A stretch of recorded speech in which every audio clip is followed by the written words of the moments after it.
Hey, what's up, guys? Welcome to the channel. UFC San Diego, Marlon Vera versus Dominick Cruz just ended, and this is going to be my post-fight where I mainly discuss the main event, but I'm also going to talk about the co-main event of UFC San Diego as well, because how can I not talk about Nate Landwehr versus David Onama, one of the best fights of the year. It was absolutely insane. We'll talk about that later in the video, but first we're going to start off with the main event, Marlon Chito Vera versus Dominick Cruz. And before I even get into the fight at all, let's have a moment of silence for Dominick Cruz, because he got brutally KO'd in the fourth round by a head kick. Chito Vera the power is just unreal. And going into this fight, I picked Chito Vera by third round, and this fight really didn't surprise me all that much. Outside of maybe Dominick Cruz's speed, his speed was a little bit, faster than I anticipated. But I thought Dominick Cruz would look good early. But I thought the movement, the volume of Dominick Cruz could not be sustained for 5 rounds. And I thought the power of Chito Vera, all he needs is one shot to put you out. And as Cruz would slow down, I thought that Marlon Vera would find the chin and TKO or KO him in the third round. But obviously it happened in the fourth, but pretty close. You look at this fight round by round, and watching a GOAT like Dominick Cruz get brutally KO'd is heartbreaking enough. But to watch him arguably win the first 3 rounds, or bare minimum win 2 out of the first 3 rounds, just made it that much more heartbreaking. You look at the first round, Dominick Cruz, first off, he sprinted across the cage, immediately started throwing combinations on Chito Vera, was landing some good shots, was outstriking Marlon Vera the entire first round. He had 2 very good takedowns in this first round as well. Throughout the first round, Dominick Cruz was just faster. And we know Chito Vera is a slow starter, but Dominick Cruz was just landing good combinations. But we know that Chito Vera has an unbelievable chin. And we know that Dominick Cruz really doesn't have crazy punching power. So I thought the only way Dominick Cruz would win this fight was by decision. But the first round, he was looking very good. He was moving very good. And one thing I did not anticipate in this fight is the leg kicks of Dominick Cruz. He was chopping the legs of Marlon Vera in the first round. In the first round, though, Chito had one moment in the entire first round. He's very slow, not throwing a lot of volume. He lands a left hook and drops Dominick Cruz. But what's one thing we all know about Dominick Cruz? He has unbelievable recovery. He immediately recovers, gets back up, goes back to doing what he was doing. Good footwork, good movement, good combinations, good volume. And, he had the 2 takedowns. I think he got a takedown towards the last minute of the round. And then Vera was able to kind of threaten with an armbar attempt and find his way back to his feet. But this was still a 10-9 round for Dominick Cruz. The second round, a similar round for Dominick Cruz. Throwing good volume. Chito was just kind of inactive, and Chito was kind of moving forward, and then Cruz would have these blitzes forward where he would throw 8 or 9 10-punch combinations, and maybe half of them were missing or hitting the arms of Chito Vera, but a lot of them were landing as well. And also in the second round, Dominick Cruz was landing heavy leg kicks, heavy calf kicks. And I could not believe that, because I thought Chito Vera would be the one chopping the legs in this fight, and he was not at all. He barely threw any leg kicks in this fight. We'll talk about that in a minute. In the second round, this was clearly a 10-9 round for Dominick Cruz, landing good shots. He landed a nasty right hand to the body at one point, and honestly, I'm shocked that it didn't hurt Vera, because it was a nasty, Cruz just kind of leaned into it and threw a hard body shot. Third round, again, Dominick Cruz gets dropped in the third round, but this is a round that I thought he was winning as well. So the third round is the one round I was a little bit questionable about. I could see you giving it to Dominick Cruz, but I feel like this round was a little bit closer on strikes. I feel like Chito was picking up the volume a little bit more. And then on top of that, you have the drop with the right hand. So you could say, okay, we're going to give this to Marlon Vera. But Dominick Cruz, I thought, had the edge outside of being dropped, but it was close enough where I have to look at that right hand of Chito Vera that dropped him and say, okay, maybe this gets him the round, just because of the drop. Then the fourth round comes out. And I knew Chito Vera, okay, he hasn't been particularly active the first 3 rounds, but he has unreal stamina. He's not even sitting on the stool in between rounds. And, his corner's telling him, you have to pick up the pace. With the activity of Dominick Cruz, you could be losing these rounds, even though you're dropping him. And Chito wasn't really following up too well, when he was dropping. Cruz has great recovery and was popping right back to his feet and throwing combinations right after being dropped. But, those rounds, especially, the first two, I thought, the corner was pretty sure that Cruz won those first two rounds. Third round was up in the air. And now Chito Vera, it's the fourth and the fifth round. You have to pick it up if you want to win this fight. And Chito Vera starts pressuring it. And Dominick Cruz has landed some decent shots. But I felt like as Dominick Cruz's footwork and head movement was starting to slow down a little bit, he was getting hit just a little bit more. And then on top of that, I feel like Marlon Vera got more comfortable with his takedown defense. He started stuffing a couple takedowns. In the second and third round, Cruz shot in on a couple takedowns, and Marlon Vera easily stuffed him. So I feel like maybe that's why Vera was a little bit slow in the beginning. Also, he's a slow starter just naturally. But also after being taken down twice in the first round, he was worried about it a little bit. But as he started stuffing some takedowns, I feel like he got a little bit more confidence. He then drops Dominick Cruz with a jab. Everything Marlon Vera throws has power. It's unreal. Drops him with a jab. He's not hurt particularly bad, but, he still dropped him. He recovers. He gets up, starts throwing combinations again. Dominick Cruz landed some shots, but I feel like more of his shots are missing. He's throwing 8-punch combinations now. Maybe, only 3 or 4 of them are landing, and they're not particularly heavy shots. Chito Vera, by the end of this fight, wore no damage on his face, showed no damage. It was absolutely insane. And then comes the ending of the fight. Vera, feints a right hook. Dominick Cruz, with his kind of wonky style and the way he's leaning in and out, and he's got his chin exposed, his hands are down low. As Vera feints a right hook, Cruz looks to escape to Cruz's right, and Vera reads it perfectly and throws a picture-perfect head kick as Cruz is just leaning right into it, and Vera just lands right on the face, right on the nose, breaks his nose. You can see it clear as day in the replay. Drops Dominick Cruz. It was done right there. It was over. Vera follows up with some ground and pound shots. Herb Dean was 1.5 miles away. Finally gets there, pulls Vera off of him. And Vera finishes him. I think it was a KO. I don't even know if they called it a TKO or KO. It was a KO. Dominick Cruz, he leaned right into a powerful head kick. And, somebody asked, I did a live stream watch along for the fight. Somebody asked, is Cruz bleeding yet? Cruz looked good too. He didn't look like he was wearing a lot of damage either. After that head kick, his nose was just leaking. His nose was crooked. I felt really bad for Dominick Cruz. It was a nasty head kick. And to watch a legend go down like that, sucks particularly, but it sucks even more that it's not like you can't definitively say it's past his time. He looks so good. But when you have a style that's predicated on the movement and the volume, in a 5-round fight, unless you can really keep your stamina like crazy and just continue at the same pace you were doing in the first and second round, it's hard. People are going to get your timing. And I thought that's what Marlon Vera was going to do coming into this fight. I thought, he looked a little confused in the early rounds. Cruz was moving very well and his footwork was really good. It's kind of wonky and the head movement was good. But as Vera kind of started getting a feel for it, over the course of 15 minutes, 16 minutes, I feel like he was going to find that opening. And he found that opening and Dominick Cruz just leaned right into it.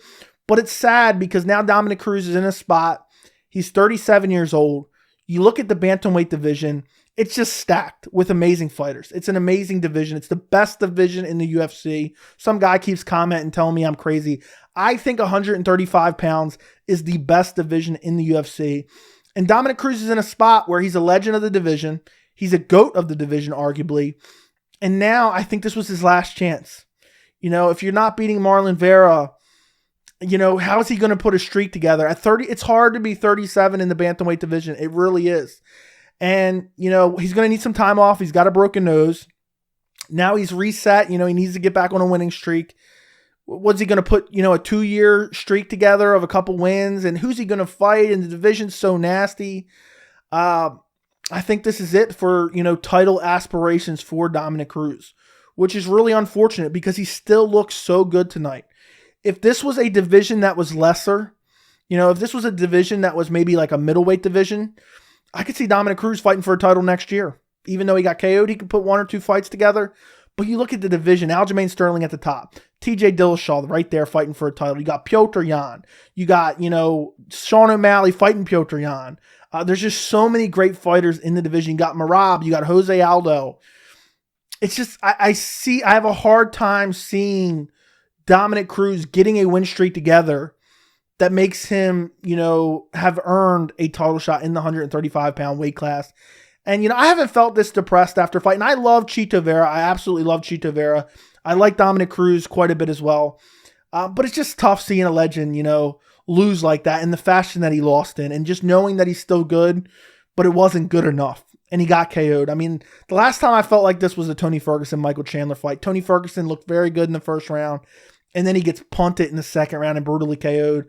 As far as Chito Vera, I mean, he just does it again. The power of Chito Vera is very real. Chito Vera is just a deadly combination of a skill set because he has amazing power. He has a great variety of attacks. He has great stamina and a granite chin. I mean, that is a great, combination of skills that can take him very far. And I could see him fighting for a title in the future. I don't know as far as his grappling goes, he's going to have to improve with his takedown defense. He showed good takedown defense in this fight, but he also got taken down early in the first round by Dominick Cruz twice. And if he's getting taken down by Dominick Cruz in the first round, I have a hard time believing he's going to be able to stuff the takedowns of Aljamain Sterling. That's all I'm saying. But Chito Vera puts himself in a very good spot in the division. And honestly, I don't know exactly what I would want next for Chito. I might make a video on it. Let me know in the comments if that's something you want to see. But the division right now, you have Aljamain Sterling, TJ Dillashaw, fighting for the belt at UFC 280. Then you have Jan versus O'Malley, potential #1 contender fight. But then you have Aldo versus Merab coming up at 278. Then you have Sandhagen versus Song Yadong. The division is very crowded right now. And, there's so many elite fighters. I don't know what's going to happen. But the division is so good. You could look at Chito Vera and then you could just pick a name out of a hat and match it up with Chito Vera, and it's a great fight. Chito Vera looked, I don't want to say he looked great, overall, because he was getting outstruck. But when he lands with power. And at the end of the day, that's all that matters. It doesn't matter that Dominick Cruz was landing combinations on him. They weren't affecting him. The cardio looked good. He made good adjustments in the fight in the striking department. He made good adjustments as far as stuffing the takedowns. He picked up the pace and aggressiveness when he needed to. So, this was a great performance by Marlon Vera, even though he could have arguably lost the first 3 rounds. And Dominick Cruz, I feel like there's some people who might discount this win by Marlon Vera just because Dominick Cruz's age. But I don't look at it that way. I think this is a very good Dominick Cruz. I think this is a Dominick Cruz that, is still very competitive in the top 10 of the bantamweight division. And Marlon Vera went out there and put him to sleep. And to do that to a legend like Dominick Cruz is just really impressive because he's still kind of a tough puzzle to figure out with the footwork, with the head movement. He doesn't there's not a lot of fighters that typically move like Dominick Cruz. And for Marlon Vera to have a little bit of trouble early and go down some rounds early and find that head kick in the 4th round to get the KO and, leave it out of the, judges' hands because the scorecards tonight were all over the place. I think it was a solid win by Marlon Vera. I don't know who he's going to fight next. There's plenty of options. He could fight the winner of Jan versus O'Malley if they're not fighting for the belt next. But honestly, I would have no problem with giving Chito Vera a title shot right now. But again, you could probably look at more deserving guys. But Chito Vera is right up there with all those guys. Moving on to the co-main event, Nate Landwehr versus David Onama. What an amazing matchup. This fight, a lot of people were overlooking it because it really didn't deserve to be a co-main event. Wasn't a particularly important fight. But this fight delivered every way it possibly could. You got a unanimous decision win for Nate Landwehr, which a lot of people were not expecting him to win, myself included. I thought David Onama would win this fight. The first round was all David Onama. He hurt him badly on the feet, dropped him. I thought that Nate Landwehr was out cold. They never gave us a definitive replay of it. I thought he was out cold. David Onama swarmed him after dropping him. The ref was kind of far away. And I think the ground and pound shots of David Onama kind of woke Nate Landwehr up, but he still full mounted him, landed some good strikes, and eventually the round ended. But it was a nasty round for David Onama. And I believe he gassed himself out looking for the finish in this first round. The second round was all Nate Landwehr. I don't know how David Onama survived. Nate was landing some good shots on the feet. They got to the ground a couple times. He was landing some good ground and pound. They were in the clinch multiple times. He was landing good knees in the clinch.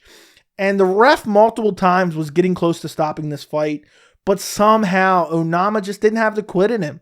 There was a couple times where Nate was looking to lock up a guillotine. And they were close, but Onama found a way to scramble out of it. But he was just hurt badly. He was very, very tired. And he was able to survive, but just barely. It was a dominant second round for Nate Landwehr. And after the second round, I thought to myself, the corner should really stop this fight. Onama just has nothing left, and, he's gotten beaten down brutally. It was a clear 10-8 second round for Nate Landwehr. And I said, you know what? The corner ought to just stop this. There's no reason sending David Onama out for more damage. There's no way he's going to come back and win. But David Onama had a decent third round. I still don't think that changes the assessment that the corner could have stopped it. And James Krause, who's his coach, was very close to stopping it. You could hear him asking Onama, do you want to keep fighting? Because he knew, he was exhausted. He knew he had been beaten on. He knew it was a 10-8 round, but he wanted to check. And I would have respected him if he would have stopped it. But he sent him back out there. Nate Landwehr was now tired as well. He didn't gas himself out. He was still the fresher fighter, but he was tired too. And you could tell because the finishing, where the second round, it seemed like the entire second round, Nate Landwehr was looking for the finish. The third round, he was throwing, kind of taking time off, throwing little tiny pillow punches, and really wasn't looking for the finish. Onama had some burst in this third round. There was moments where Nate got him down for a second and then jumped back to his feet and turned his back on him, and it was weird. He was like celebrating to the crowd, which I thought was really strange.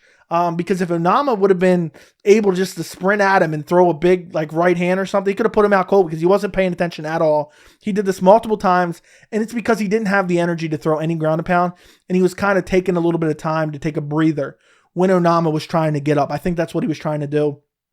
In this third round, Onama, there was a couple times where he mustered up enough energy and was throwing big right hands. He rocked Nate badly once or twice towards the last minute and a half of the third round. And I think this third round is up for debate. There's a lot of people. There was a judge who scored it 28-28, and what they did was they gave Onama the first round. It was a clear first round for Onama. They gave Landwehr the second round a 10-8, and then they gave Onama a 10-9 third round. I think this is a defensible scorecard because Onama rocked him a couple times in that third round and was really going after him. And I know it was only in the last minute and a half, 2 minutes, but it should be a factor in the fight. And I thought you could give the third round. I would have gave it to Nate 29, 29-28, or whatever the scorecards would have been. I would have gave Nate the third round, and I would have gave Nate a 10-8 second round. So whatever those scorecards would have been, that's what I would have went with. But there is an argument to make that David Onama won 1 and 3, and it could have been a draw. And honestly, I would have been perfectly fine with a draw. Both of these guys, Onama showed that he had incredible heart. Nate Landwehr showed that he had incredible heart. And, he says he wants to fight. He called out Billy Q along with some other names. I think he called out Shane Burgos. He wants to fight guys who are up towards that top 15 of the featherweight division, which is just absolute insanity. Now he comes out. I think he's a massive underdog against David Onama. Now he beats him. And now he's saying, I want to fight this guy and that guy. And he's arguably deserved it.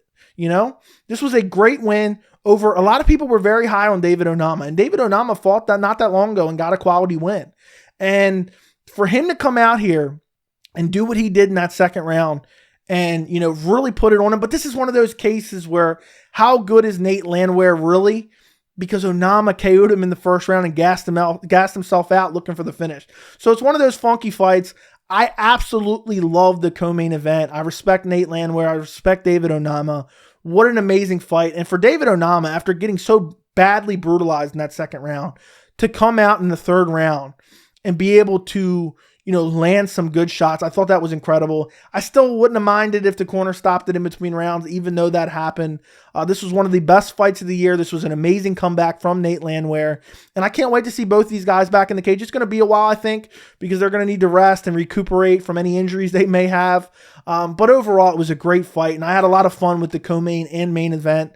Let me know what you guys think about all this in the comments. I'm just really upset to see Cruz get brutally KO'd the way he did. It's just sad to see a legend like that, get just brutalized with that head kick. But let me know what you guys think in the comments. Don't forget to like the video, and thank you so much for watching.